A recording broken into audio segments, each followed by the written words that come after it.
there is a lot of talk around Clemson that they're coming after Will Wade. Kind of like the referees last night in Tuscaloosa. These pricks, man. Great segue. I mean, are you kidding me? 25-10 foul discrepancy? And that may not tell the story, because there are some nights that you can go into the gym and there are teams that may be playing so polarizingly different that it may call for the game to be called last night. But LSU took 32 shots in the paint. And the referees are trying to tell you, me, everybody watching the game that they only got fouled 10 times and shot 15 free throws. Meanwhile, on the other side, Alabama shoots 34 three-pointers and goes to the free throw line 32 times. Get out of here. Something's up. And I'm not telling you that they're cheating LSU or they're after Will Wade, but the foul discrepancy against LSU the past couple of games is out of control. And last night, it was a joke. That was a joke. That was unbelievable. The foul, just the difference in the sides of the floor that the game was being called at that level. And for people that are bitching about LSU basketball this morning, you better pinch yourself and wake up.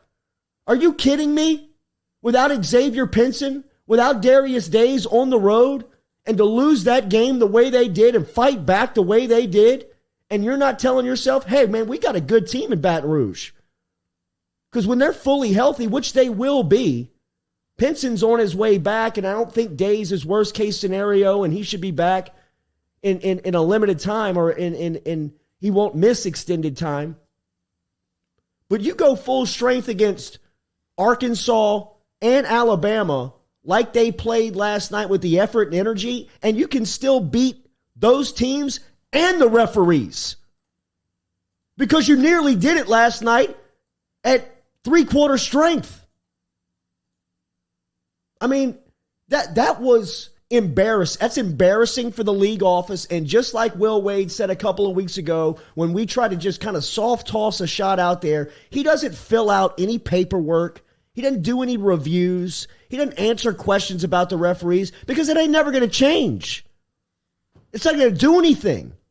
It's not going to have any impact on how the next game is called.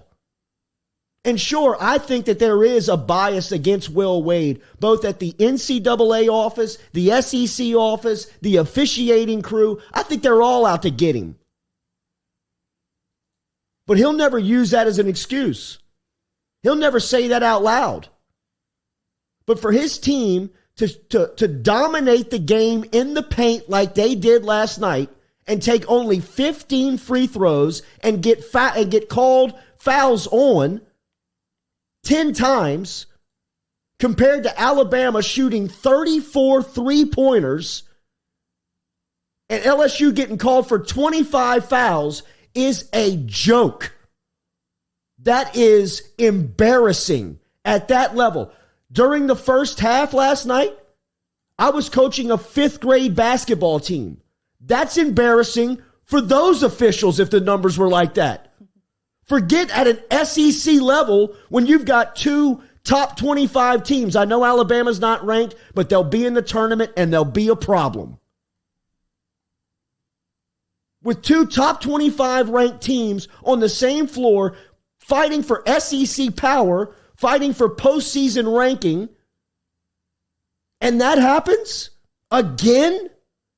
Like they didn't look at the Arkansas game and say, hey, fellas, look, I mean, the foul discrepancy between, LSU and what's up? And still Will Wade this morning's not going to wake up and make an excuse. The soundbite last night with him and Higgins was just gold. I mean, good Lord.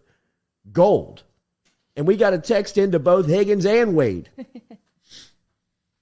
Late flight last night back from Tuscaloosa, so if Willie wakes up before we get out of here at 9 a.m., hopefully we can talk to him as soon as Higgins wakes up, and we'll see if he can join us. But I'd love to talk to them both about, just the team and the outlook because, LSU's fine.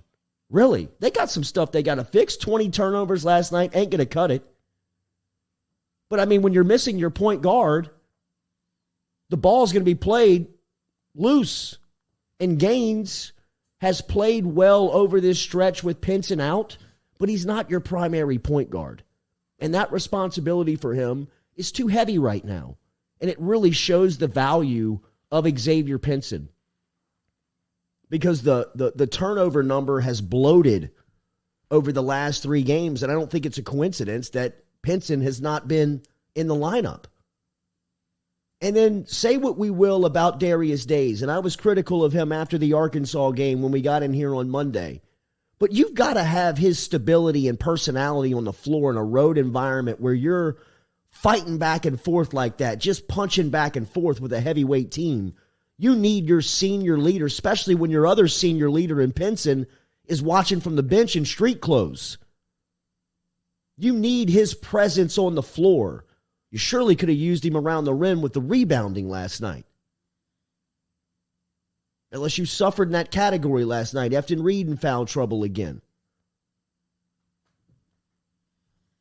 But the referees being the storyline against that game last night is absolutely embarrassing, and I wish that something would come from it. But after really hearing Wade give that explanation a couple of days ago, a couple of weeks ago, right here, doesn't that leave you really feeling helpless?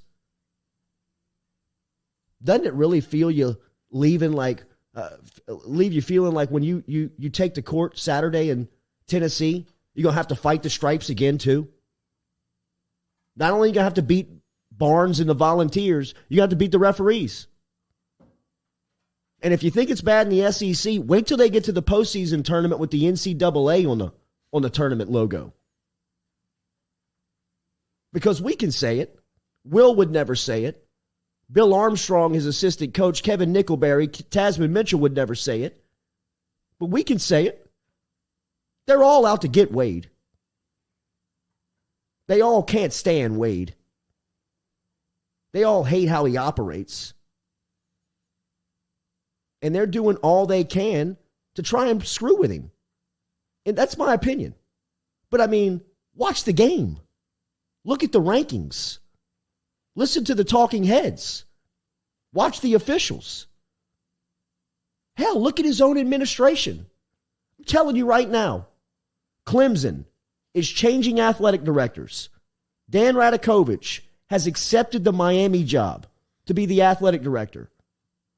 There is a lot of talk around Clemson that they're coming after Will Wade. Really? Yes. Wow. That's where he started. Yeah. That's where he graduated from. That's where he spent a lot of time and cut his teeth as a coach. And Clemson really doesn't care about their basketball program. But they've got enough money coming in to where if all it really takes is a practice facility with a weight room, pay him $3 million and give him his facilities.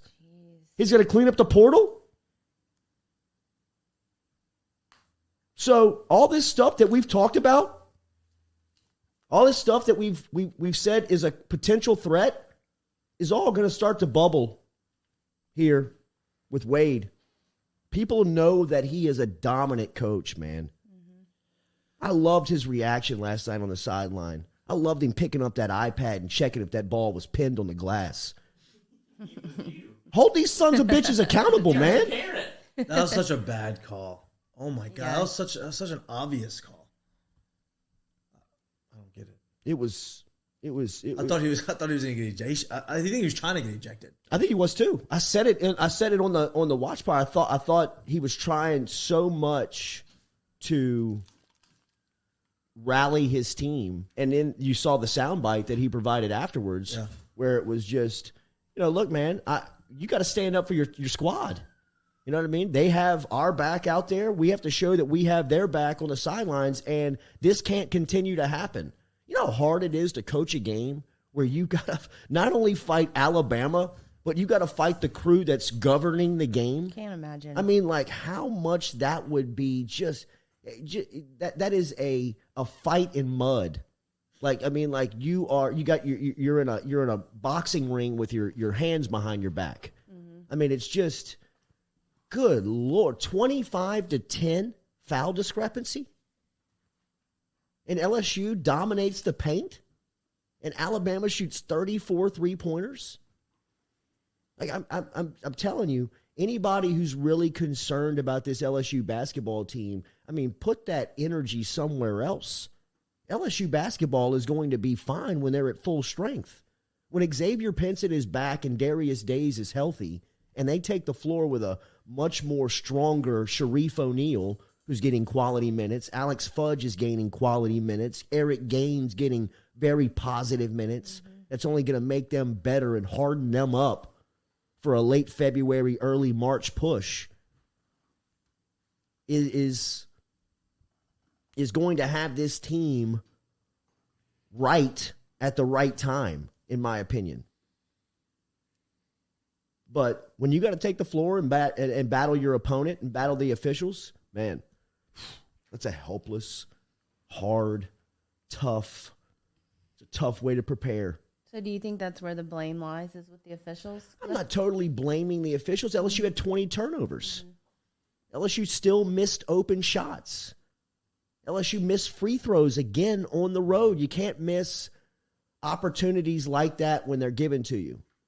I mean, you look at the point differential in that game, it comes down to a couple of possessions of making shots, making free throws, and you're still in it. So LSU still had their chances with as much that they had to compete against, right? I mean, like, they still had Alabama on the ropes within a minute left in that game, even with all that they had to deal with. Players being knocked out, players not being available, referees and the officiating, missing shots. I mean, all of that stuff kind of tumbled into one storyline, and still with a minute left to play, you got a shot.